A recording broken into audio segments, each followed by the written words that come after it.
Hi there, I'm Ashley and today I'm going to talk about roasting your own coffee beans at home using a popcorn popper. So using green coffee beans and producing nicely roasted coffee beans for your enjoyment. So the reason I'm doing this is because whenever I tell people that I roast my own coffee beans using a popcorn popper, they're always surprised. So I don't think there's enough information out there about this. So I've got some green coffee beans here which I ordered online. Ordered these from coffeebeanshop.co.uk. Now you can see there the lovely green coffee beans, and these smell amazing, and they're very dense, very hard actually. If you try and bite into these, you won't be able to. Now, and here is the popcorn popper. This is a hot air popcorn popper. You can find these on eBay.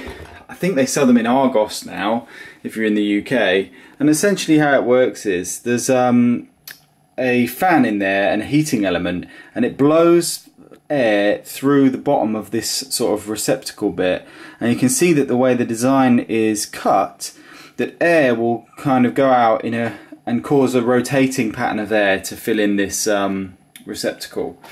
It has a little lid on it which allows you to then, normally when you'd be popping popcorn, you'd put popcorn in there, it would run, and then the popcorn would obviously come out the chute. This is the reason I'm doing it by the sink, because when I do this with the beans, it will produce a lot of mess actually. Because what will happen when these heat up is that this kind of skin on the outside will flake off. It's a very sort of strange procedure. Anyway, so you need a popcorn popper and you need some green beans. As I said, I got mine from coffeebeanshop.co.uk. That happens to be very near me in Ashford, so it's convenient. Whereas there's lots of other places I'm sure you can get them. Okay, and the popcorn popper, I got mine from a jumble sale I think, but you can often see them at car boot sales as well. Right, so let's get on with it. So what I'm going to do is just fill some coffee into the bottom. Now I tend to not fill it much further up than the kind of line where the air comes out. You can experiment kind of filling it more or less, but if you fill it too much, it won't rotate round properly, and it'll get very hot, and it'll be kind of straining it. So you can probably roast a couple of brews at a time, a couple of espresso brews at a time. I usually put the lid on when I'm doing it, otherwise the chaff goes everywhere. But this will also get very hot. It won't melt, but it will get incredibly hot. So let's turn it on, and I must warn you, this will produce an absolute racket when I turn it on. Right, so you can probably see that the beans are starting to rotate, but I might have slightly too many in there.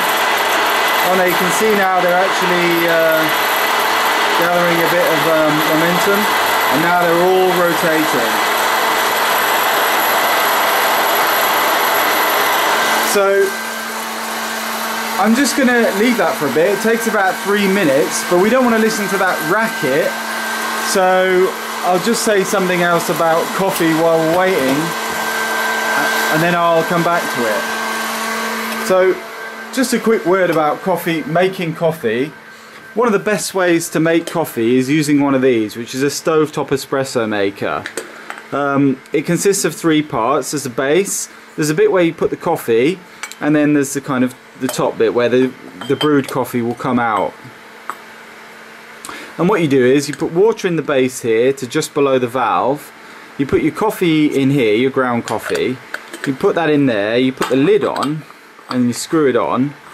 And what will happen is you put this on top of the stove, and this will heat up the base. The water will boil. The water is then forced through the coffee at pressure through this nozzle, and then the coffee comes out here. And this is an aluminium one, which will conduct the heat better, and it will produce ostensibly better coffee, but I can't tell the difference. I've got some other ones of these made out of a stainless steel, and they also work well. The reason I'm showing this is because a lot of people in the UK don't bother using them. They'll just stick with a French press, whereas this is very popular in, say, Spain or somewhere like that. French press is also very good, but this is the best way. This is probably or if you've got it like a proper steam machine, then that's really good. This is the second best way. Right, I can hear the popcorn popping, or the coffee popping. So you can see now there's a load of chaff flying out the top, and you can hear it cracking. Now Now coffee, you can see it's starting to go brown. Now coffee people will call that the first crack. And there's a whole kind of bunch of stuff about how to brew the coffee, roast the coffee the right way to get it to the second crack. I tend to just look at the colour and judge by the colour when it's ready. So if I stop this, oh god, look at it. It produces a lot of smoke actually.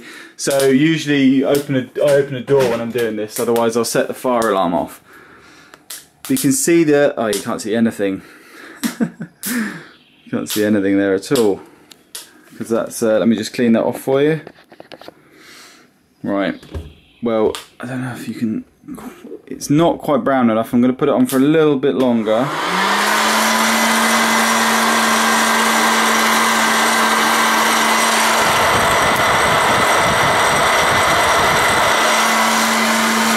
And then almost done.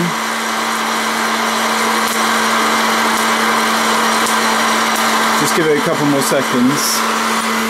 Quickly talk about grinding coffee while it's doing that. Coffee grinder, hand grinder is actually really good. This one is made by Hario and it's got ceramic burrs, and you just put the coffee in the top, turn it round and you get coffee at the bottom. You can adjust how fine it is. And this is good because I've had a couple of proper coffee makers and coffee grinders, and they always seem to break. So this one won't break. Right, almost done now. Right, this is going absolutely crazy now. This is definitely done. And you can see actually that coffee is probably overdone, over roasted.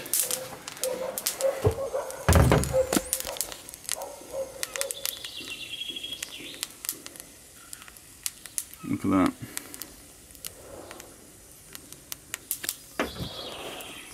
And of course this coffee now is roasted nicely.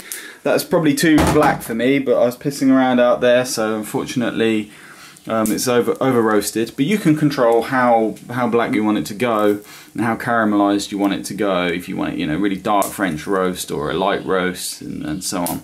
And of course, a lot of people, when they talk about coffee, you'll hear them saying, they'll see a dark coffee and they'll be like, oh, that's going to be strong.